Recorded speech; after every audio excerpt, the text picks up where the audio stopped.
Bueno, yo también creo que las vocerías deben delimitarse. Así que me encantaría señalarle que en realidad yo he pasado a un nuevo equipo, que es el equipo de la transferencia.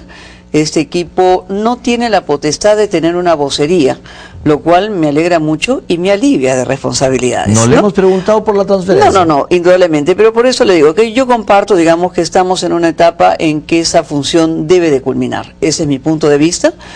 Y la transmisión, digamos, la transferencia en estos momentos entre gobierno saliente y el nuevo gobierno electo, tiene dos voceras autorizadas, que son por el lado nuestro, Marisol Espinosa, y por el lado del gobierno, la ministra Fernández. Entonces, creo que eso es importante. ¿Qué compromisos hizo Gana Perú con tantas instituciones y, como le decía al comienzo, ahora debe pagar las facturas? No, porque las facturas están pagadas. ¿Ya están pagadas? ¿Sabe cómo están pagadas? ¿Cómo? Cuénteme. En primer lugar, por ejemplo, si usted mira el mapa regional, el mapa local y el mapa nacional, se ha producido un cambio fundamental comparado con el 2006.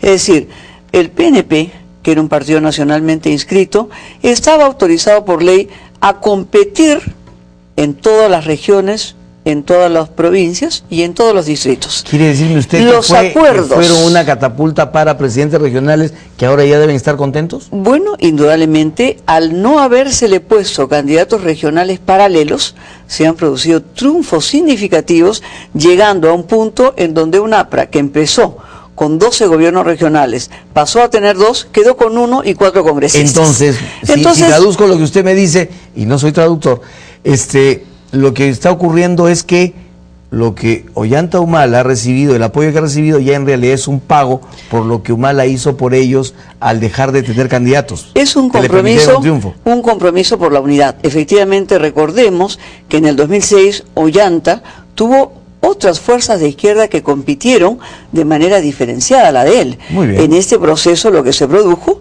indudablemente, es que no había ninguna otra candidatura que era paralela a la de él, salvo una sola candidatura que se retiró en el camino. Entonces era, yo no me presento, pacto de unidad, yo no me presento, yo te respaldo en las regionales, tú me respaldas. Tú como regional me respaldas en las nacionales y tenemos un proyecto de unificación en base a un proyecto nacional que tuvo a la base 10 puntos programáticos que fueron publicados en todos los periódicos del país. Así es, con mucho delírico, hay que decirlo. Bueno, ¿no es cierto? Hemos enamorado de lo lírico. Bueno, pero es como hablar de un gobierno de consenso. Es fácil hablar de un gobierno de consenso y suena bien, pero cuando ya las medidas se tienen que compatibilizar. Pero pregunto una cosa, Enrique. ¿Planteamos un gobierno de disenso? No, para nada. No, entonces nuestra propuesta es la correcta. Claro, es la políticamente correcta. Todos los peruanos queremos un gobierno de consenso. Sí, pero no todos han planteado eso. No todos han planteado eso y eso los han llevado a la derrota. Yo creo que nuestras iniciativas fueron de tender puentes, fueron de tomar iniciativa, fue de aproximarnos a otros sectores. Yo creo que eso ha dado resultados positivos e indudablemente ese consenso se tiene que expresar políticamente, por supuesto que sí. En medidas concretas. Se va a expresar en el legislativo en medidas concretas. ¿Es acaso que Perú Posible no ofreció una revolución educativa? ¿Es que acaso Perú Posible no planteó eliminar los colegios unidocentes? ¿Es que acaso Perú Posible no planteó también erradicar definitivamente el analfabetismo? ¿Por qué no habremos de concertar esas medidas tan concretas? Esa posición es cómoda. Vamos a una más difícil, Enrique. Le cuento por qué. Porque ¿quién podría estar en desacuerdo con que la educación... Pero por eso, te pongo una más difícil. Es decir, el fujimorismo ha planteado pago sobre ganancias mineras.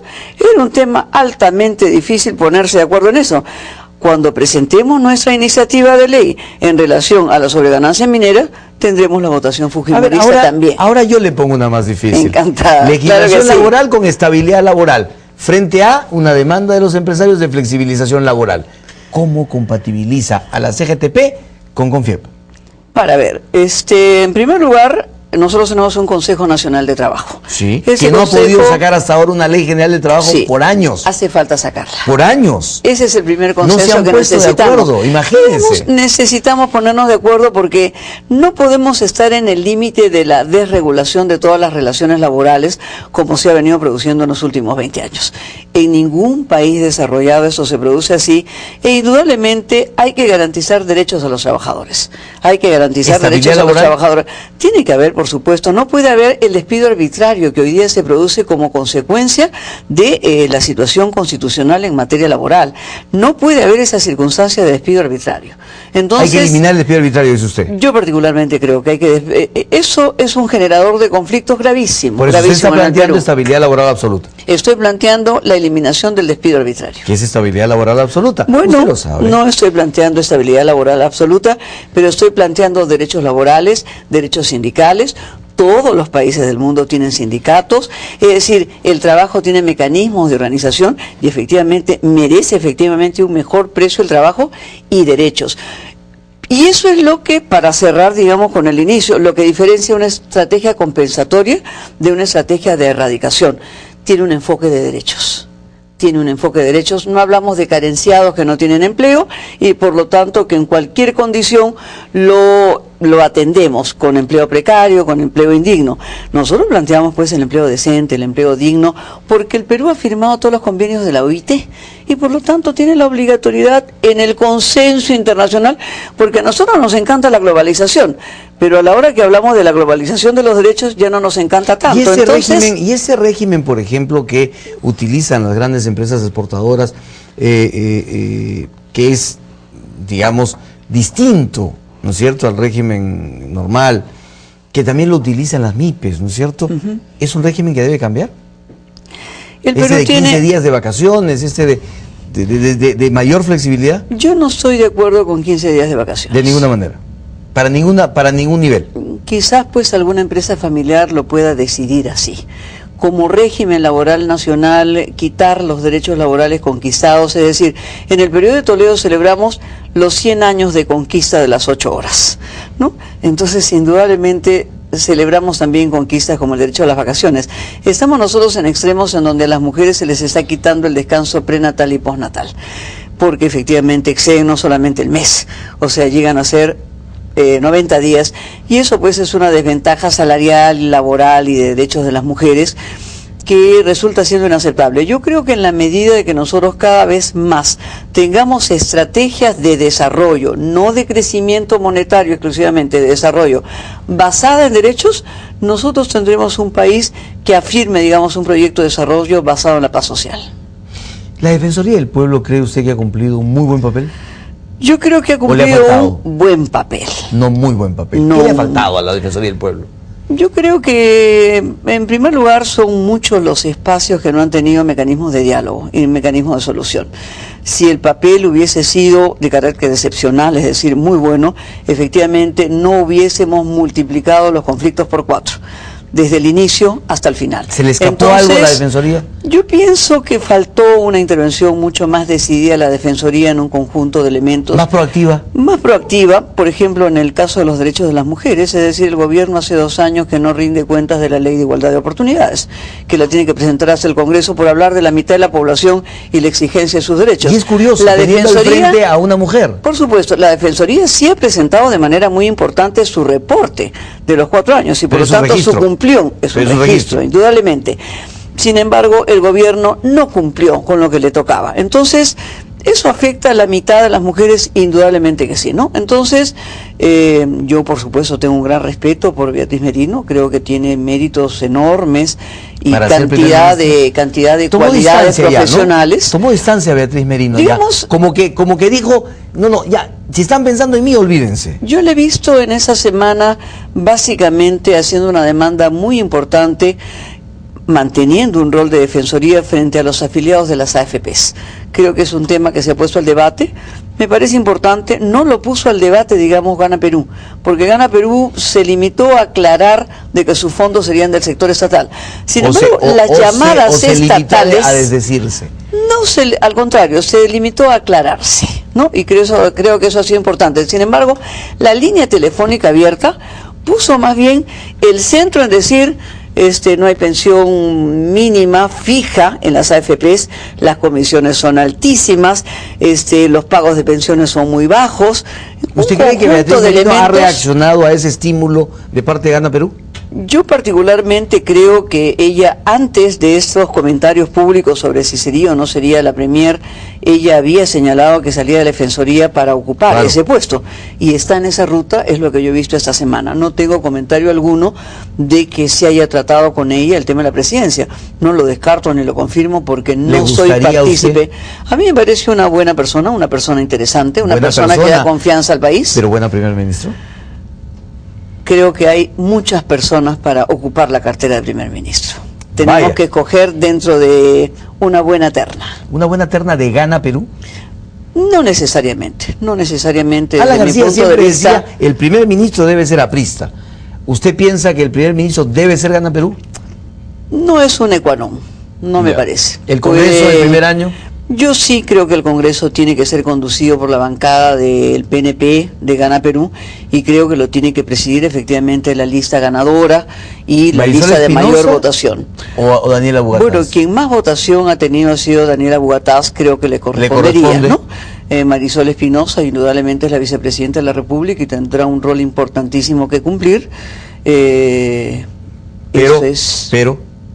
¿hay un pero? No hay ningún pero. Entiendo, digamos, de que caminamos en la lógica de que será Daniela Bugatás quien presidirá el Congreso. Lo cual quiere decir que me parece lo razonable. Independiente, debería ser un independiente. Por supuesto que sí. ¿A usted le satisfacería más un independiente? Si eso genera más confianza en toda la población, estaría a favor de que sea así. Y de que se dé un paso porque esto sea así. ¿Y que un ministro de Economía sea de Perú posible? No tendría ningún inconveniente que un ministro de Economía sea de Perú posible, no tendría ningún inconveniente. ¿Cuál será su primera? Lo que yo tengo inconvenientes es que se presten ministros o se presenten ministros para pasarlos por moledoras de carne, ¿no? Que se presente un equipo y que el equipo, antes de siquiera haber juramentado, sea efectivamente maltratado. Entonces, usted también está en la línea de Javier de Janseco, que dice, yo no estoy de acuerdo con Ollanta Humala cuando dice que a fin de mes de junio va a presentar su gabinete. No, yo no estoy en contra de lo que él decide en el sentido de cuál es la fecha de oportunidad. Yo lo que no quisiera es que un gabinete tuviera un mes para someterse al escrutinio público. Efectivamente, tiene un nivel de desgaste que es significativo, y se requiere entrar, digamos, con todas las fuerzas al inicio del gobierno. Por eso, ¿usted optaría por presentar el gabinete el 25 o el 26 de julio? Yo me demoraría un poquito menos, no el 26, 27 de julio. El 20. Pero efectivamente, finalmente yo me voy a inclinar por las decisiones que colectivamente se tomen, por la pausa y por la pauta que marque Gana Perú, porque hay un elemento importante, indudablemente que la gente, la población, la ciudadanía quiere muestras de confianza. Sí. Si esto representa muestras de confianza, yo estoy porque se adelanten esos elementos. ¿Cuál será su primera medida como ministra de la Mujer? Bueno, en primer lugar, saber si puedo ser la ministra de la Mujer. Esa va a tener que ser mi primera medida, porque ¿Está usted preparada? Solo soy la persona que hace la transferencia. ¿Está usted preparada? Yo creo que durante mi vida he hecho un trabajo muy vinculado a trabajar en las políticas de género de manera sistemática durante muchísimos años. Conozco plenamente el sector, desde la organización social hasta la formulación de sus políticas públicas. Trabajo hace muchos años con todos los gobiernos regionales en la asesoría de género, en la orientación de las políticas de género, de sus planes regionales de igualdad de oportunidades, y efectivamente es un sector que para mí es absolutamente motivador. Un país que no invierte en sus mujeres, siendo hoy día la mayoría nacional, efectivamente está condenado a hacer un cambio a medias. Muy bien. Y yo soy por un gran cambio. Muy bien, muchísimas gracias. Además, muchos de sus mensajes durante esta entrevista han sido dedicados a la mujer, sobre todo en el ámbito laboral. Bueno, está muy bien. Lo cual implica justamente ese interés. Soy mujer, hemos luchado mucho por la autorrepresentación. Por supuesto. Este fin de semana muchas instituciones del país se pronuncian efectivamente por avanzar no solamente con la democracia representativa, no solo con la participativa, no solo con la comunitaria, sino con la paritaria también. Es decir, hombres y mujeres de igual a igual. Muchísimas gracias a Ida García Naranjo por esta visita que nos han hecho. Muy amable por esta entrevista, muchas gracias. Muy amable. Qué bueno estar contigo. Gracias. Muchas gracias. Vamos.